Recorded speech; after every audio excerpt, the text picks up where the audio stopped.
1 crore Indian e commerce से, क्या Indian e commerce से पैसा कमाना पॉसिबल है? कितने तक प्रॉफिट होता है? क्या इंडिया में ऑनलाइन प्रोडक्ट सेल करके कमाई होती है? क्या सेल आती है?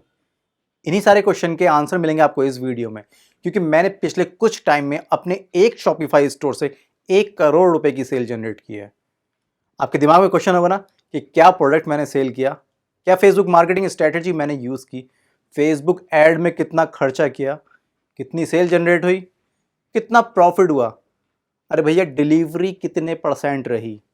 तो ये सारे क्वेश्चन के आंसर मिलेंगे आपको इस वीडियो में। तो ये वीडियो बहुत इंपॉर्टेंट है, लास्ट तक ज़रूर देखें क्योंकि सारी चीज़ें क्लियर होने वाली हैं। आपको कंप्लीट केस स्टडी मिलने वाली है इंडियन ई कॉमर्स की।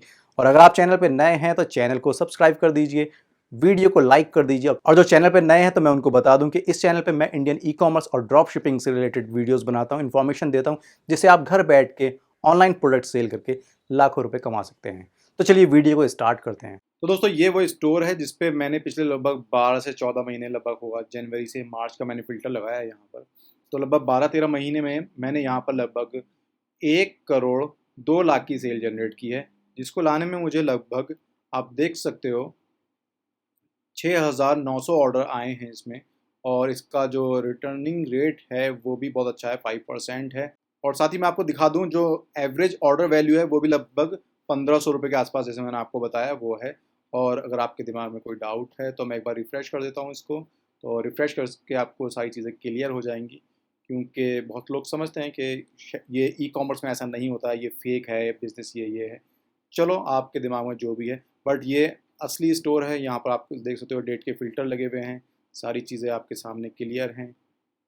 इसको 1 कर देता हूँ, मैं दोबारा से अप्लाई कर देता हूँ।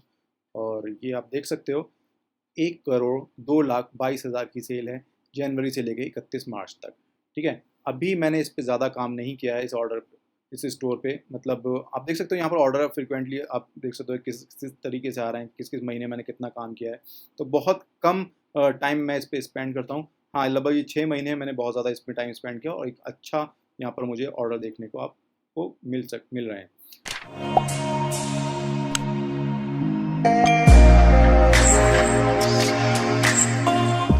हेलो दोस्तों, मैं हूं दानिश, स्वागत है आपका डिजिटल दानिश में। दोस्तों आपके दिमाग में बहुत सारे क्वेश्चन होंगे कि 1 करोड़ की सेल कैसे जनरेट की, कितना टाइम लगा और कितना उसमें खर्चा आया, कितना प्रॉफिट हुआ, है ना। तो ये वीडियो बिल्कुल भी स्किप मत करना, बिना स्किप करे इस वीडियो को देखना, क्योंकि बहुत सारी चीज़ें आपको सीखने को मिलेंगी। बहुत ज़्यादा एक्सपीरियंस मैंने इस वीडियो में शेयर किया है आपके साथ में। तो चलो वीडियो को स्टार्ट करते हैं। तो पहले बात करते हैं कि कितना टाइम लगा 1 करोड़ की सेल जनरेट करने में, वो भी इंडियन ई कॉमर्स में।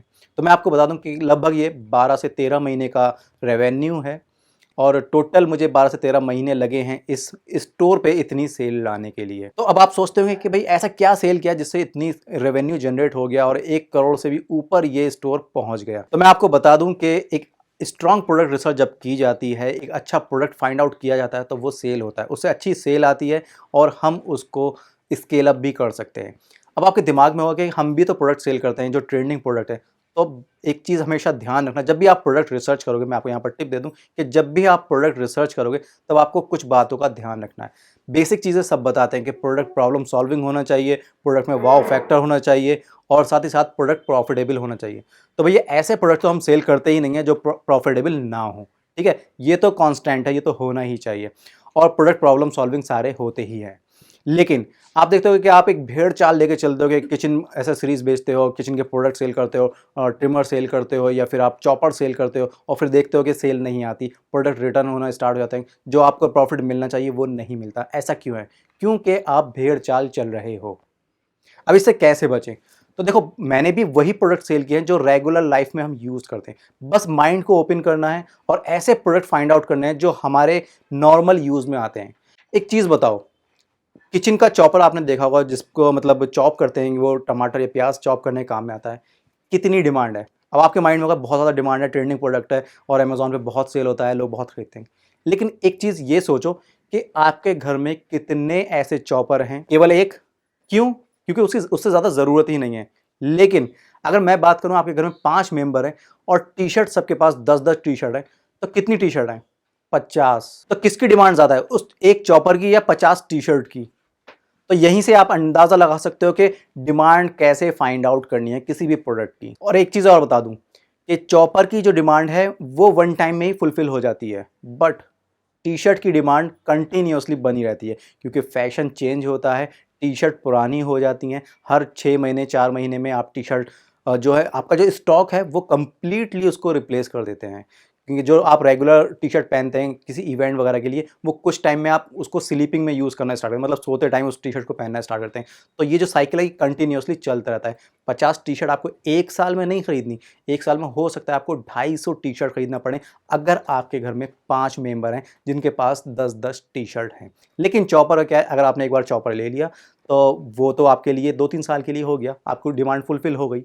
तो प्रोडक्ट रिसर्च जब भी आप करोगे तो इन बातों का ध्यान रखोगे कि कौन से प्रोडक्ट डिमांड में रहते हैं। तो चलो अब बात करते हैं कि मैंने इस स्टोर में कौन कौन से प्रोडक्ट सेल किए। तो कुछ मल्टीपल प्रोडक्ट मैंने इसमें सेल किए, और जो मेजरली प्रोडक्ट मैंने जो सेल किया है वो है फुटवेयर से रिलेटेड, क्योंकि फुटवेयर की भी ऐसे ही डिमांड बनी रहती है जैसे टी शर्ट की रहती है। क्योंकि एक बंदे के पास कभी भी एक जोड़ी जूते नहीं होते, एक जोड़ी उसके पास फॉर्मल होंगे, एक जोड़ी कैजुअल होंगे, एक जोड़ी रनिंग शूज़ होंगे, एक नॉर्मल ऐसे ही पहनने के होंगे। तो 4-5 जोड़ी तो कम से कम एक बंदा अपने पास रखता ही है। तो फुटवेयर की डिमांड भी बहुत अच्छी है, क्योंकि फुटवेयर में प्रॉफिट ज़्यादा है इन कंपेयरिंग टी शर्ट। तो इसी वजह से मैंने ये प्रोडक्ट सेलेक्ट किया, और इससे लगभग 12 से 13 महीने में 1 करोड़ से भी ज़्यादा की सेल जनरेट की। तो ये तो बात हो गई प्रोडक्ट की कि मैंने इस स्टोर पे क्या प्रोडक्ट सेल किया। चलिए अब बात करते हैं कि मैंने कौन से सोशल मीडिया प्लेटफॉर्म पे अपनी मार्केटिंग की, कौन से प्लेटफॉर्म पे मैंने इसको सेल किया। तो बेसिकली मैंने जो है इसको फेसबुक पे ही सेल किया है, मैंने कहीं गूगल में इसका ऐड नहीं किया, कहीं यूट्यूब में ऐड नहीं किया, क्योंकि फेसबुक बहुत ईजी और बहुत चीप प्लेटफॉर्म है किसी भी प्रोडक्ट को सेल करने के लिए।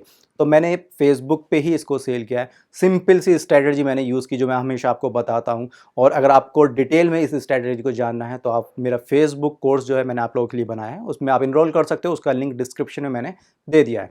तो बात करते हैं स्ट्रैटेजी की।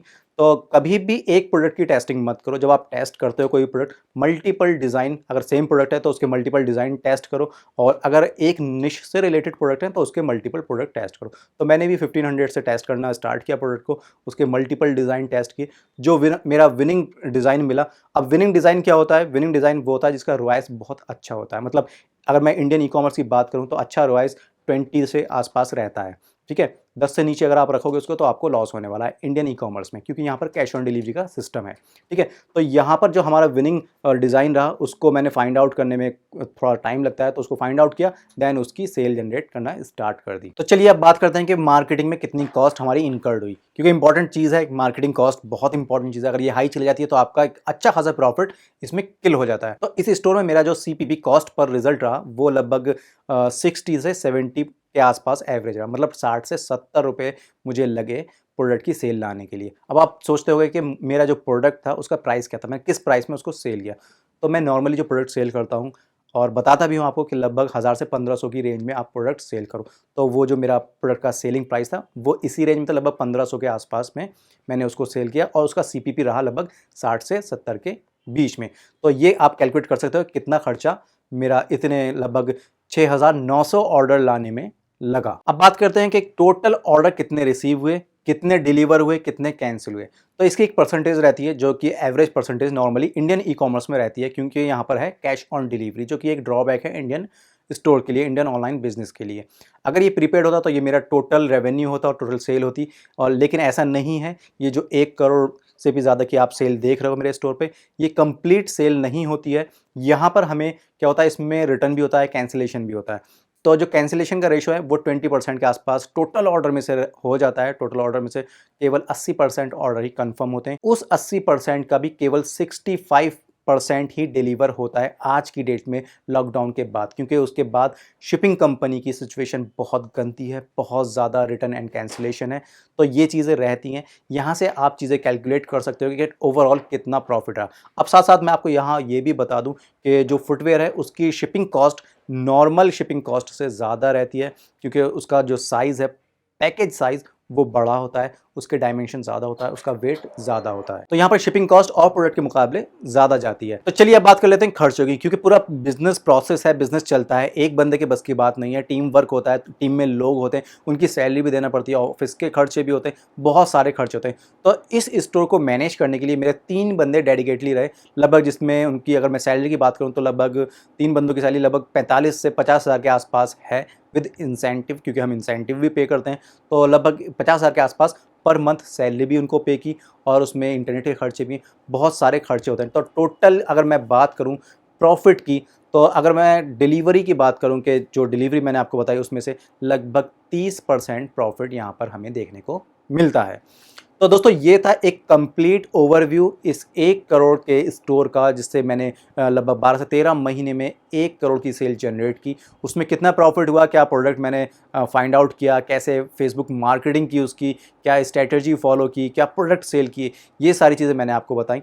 अगर ये वीडियो आपको अच्छी लगी हो तो इसको लाइक ज़रूर कर दें, नीचे कमेंट करके बताएं कि ऐसी वीडियो अगर आपको चाहिए, तो मैं कोशिश ये करूँगा कि जो मेरे और स्टोर हैं उनकी भी केस स्टडी आपके लिए लेके आऊँ, जिससे आपको एक्सपीरियंस मिले और आप अपने बिजनेस में उसको इंप्लीमेंट कर सकें, और जो गलतियां आप कर रहे हैं उनको आप सुधार सकें। तो दोस्तों चैनल को सब्सक्राइब करना ना भूलें, जो रेड बटन है उसको दबा दें, साथ में बेल आइकन भी प्रेस कर दें, जिससे मेरी नेक्स्ट वीडियो का नोटिफिकेशन आपको मिल जाए। मिलते हैं नेक्स्ट वीडियो में एक नए टॉपिक के साथ, मुझे दीजिए इजाज़त। जय हिंद, जय भारत।